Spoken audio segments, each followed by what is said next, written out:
पहुँच गए? देखो, उसका जो अस्पताल से बाहर निकालने का फ़ायदा बिल्कुल साइंटिफिक है कि अंदर इतने लोग आते थे कि जो सैम्पलिंग वाले हैं और जो साधारण पॉपुलेशन है और बीच में पॉजिटिव भी हैं कि वो मिक्स ना हो जाएं, इसलिए हमने उनको दूर कर दिया क्योंकि वो पॉजिटिव केसेस की संख्या काफ़ी बड़ी हुई है, तो इसलिए हमने उनको दूर किया था। इसमें उनकी सेफ्टी है। देखो, जो तो है ना नेगेटिव रिपोर्ट, हमने उसके लिए कोशिश की है जैसे पहले मोबाइल में आती थी कि वो फिर से मोबाइल में आने लग जाए ताकि लोगों को तसल्ली हो जाए, क्योंकि हर व्यक्ति अगर रिपोर्ट लेने के लिए आता है और एक दिन के हमने 2000 सैंपल करे हैं तो 2000 लोग इधर इकट्ठे होने की कोशिश करें तो वो उनकी सेहत के लिए नुकसानदायक है, वो फिर ना पॉजिटिव हो जाएं। तो इसलिए हमने उनका सिस्टम बना रहे थे कि वो सिर्फ रिपोर्ट की खातिर यहाँ पे ना आएँ, और रिपोर्ट का हमने सिस्टम बनाया है कि वो फ़ोन हम उनके अटेंड कर लेंगे, एक लिस्ट बन जाएगी और कंप्यूटर पे हम उनकी लिस्टें तैयार कर लेंगे और उसके बाद एक स्टाफ मेंबर वो एसडीएम ऑफिस पहुंचा देगा और वहां से डिस्ट्रीब्यूशन हो जाएगी, ताकि उनको अस्पताल में ना आना पड़े, क्योंकि अस्पताल में हमारे पास लेवल 2 आइसोलेशन वार्ड है जिसमें बहुत सारे पॉजिटिव पेशेंट रखे हुए हैं, क्योंकि उनकी खुद को खतरा हो सकता है। सैम्पलिंग में कि रश इतना ज़्यादा हो गया अब सैम्पलिंग का कि हमारी 4 टीमें लगी हुई हैं टीम्स, और वो कर रही हैं अपनी पूरी स्पीड से 2-2 250 भी। एक डॉक्टर ने एक दिन में 1400 इकट्ठे एक ही डॉक्टर ने कर दिए, डॉक्टर आशु ने। तो मेरा मतलब कि जितना हो सकता है डॉक्टर्स जितना उनके बस में उससे अधिक ही काम कर रहे हैं, पर पॉजिटिव केसेस की संख्या और अब जो लोगों में अवेयरनेस आई है सेकंड वेव में कि वो थोड़ा डर गए हैं, तो इसलिए रश ज़्यादा है। अब तालमेल तो ये है कि पेशेंट को किस चीज़ की आवश्यकता है वो उनका सिर्फ उनसे लिंक बनवा सकते हैं। तालमेल के जैसे मरीज़ आया तो उसे पता नहीं होता मैं किससे बात करूं, वो भटक ना जाए, तो वो एक कमेटी बनाई हुई है, वो उनको गाइड कर देगी कि आपका ऐसे होगा, ये होगा, क्योंकि डॉक्टर्स और जो स्टाफ हैं उनकी संख्या इतनी कम है और वो खुद भी पॉजिटिव आ जाते हैं और काम का जोर इतना ज़्यादा है कि वो हर एक व्यक्ति से बात नहीं कर पाते। अगर वो लोगों से बात करने लगेंगे तो मरीज़ों का काम रह जाएगा। इसलिए हमारे को बीच में अलग से लोग चाहिए कि उनकी जो ग्रीवियंस है कि कोई बता नहीं रहा या कुछ, वो कम हो जाए कि उनको कोई अटेंड करने वाला हो, तो इसलिए तालमेल कमेटी बताई गई। ਉਹ ਯਾਰ ਇਧਰੋਂ ਸ਼ਿਕਾਇਤਾਂ ਹੀ ਵਾਹ ਆਈ ਜਾਂਦੀਆਂ ਸੀਗੀਆਂ। ਮਹਾਂ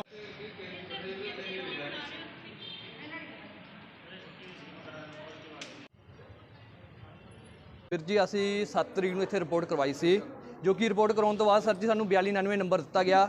ਅਸੀਂ ਸਰ ਇਹਨਾਂ ਕੋਲੇ ਆਏ 3 ਦਿਨਾਂ ਬਾਅਦ ਕਹਿੰਦੇ ਸਾਨੂੰ ਰਿਪੋਰਟ ਮਿਲ ਜੂ। ਅਸੀਂ ਰਿਪੋਰਟ ਲੈਣ ਆਏ ਤੱਕ ਸਾਨੂੰ ਕੋਈ ਰਿਪੋਰਟ ਦਾ ਕੋਈ ਮੈਸੇਜ ਨਾ ਆਇਆ, ਕੁਛ ਨਹੀਂ ਆਇਆ।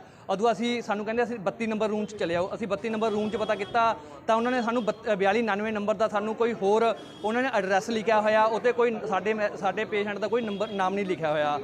ਸਾਨੂੰ ਉਦੋਂ ਬਾਅਦ ਕਹਿੰਦੇ ਮੂਰੇ ਫਲੋ ਕਾਰਨਰ 'ਤੇ ਚਲੇ ਜਾਓ। ਅਸੀਂ ਉੱਥੇ ਵੀ ਚਲੇ ਗਏ, ਉਹਨਾਂ ਨੇ ਸਾਨੂੰ ਕਹਿੰਦੇ ਸਾਡੇ ਕੋਲ ਕੋਈ ਰਿਪੋਰਟ ਨਹੀਂ ਹੈਗੀ।